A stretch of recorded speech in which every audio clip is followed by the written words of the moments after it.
Picture this: a stormy night, thunder outside, a lake shimmering in the dark, a group of young people, bored, brilliant, slightly dramatic, and an 18-year-old girl.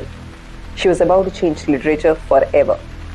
Not with a manifesto, not with an invention, but a story that she couldn't sleep away. Her name was Mary Shelley. She was born in 1797, more than 200 years ago. And she was born into ideas. Her father was William Godwin, a political philosopher. Her mother was Mary Wollstonecraft, a pioneering advocate for women's rights. So naturally, since childhood, she was surrounded by debates about science, freedom, society, and what it means to be a human. There was light bedtime reading for her. At 16, Mary fell in love with a poet, Percy Bysshe Shelley. It was intense, scandalous, very on brand for the Romantic era. Together, they argued, they dreamed, they wrote, they traveled, and eventually they found themselves in Switzerland. In 1816, they were staying near Lake Geneva at a villa rented by none other than Lord Byron.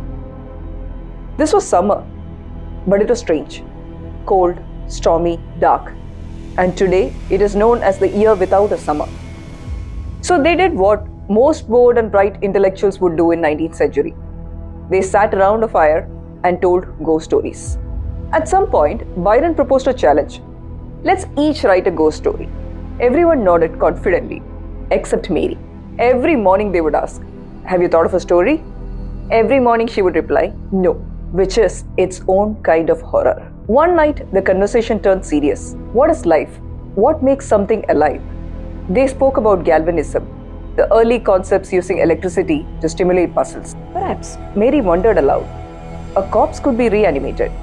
That night, unable to sleep, her imagination took over. She later described it as a waking dream, a vision of a man who dared to create life and later recoils from what he has made.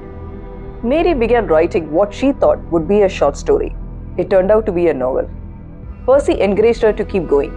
In 1818, when she was just 20 years old, she published her first novel, Frankenstein, or The Modern Prometheus. A book born from a storm, a sleepless night, and an 18-year-old's terrifying question. Just because we can, should we? Frankenstein didn't just scare people. It invented science fiction. It gave us the mad scientist, a tragic monster, the ethics of creation, responsibility, hubris, prejudice. And today, whether we are talking about AI or genetic engineering or bioethics, we are still asking Mary Shelley's questions. So the next time there's a storm outside and you can't sleep, remember, the future of literature once arrived during a dark night by a lake because a young girl dared to imagine what happens when humanity plays creator.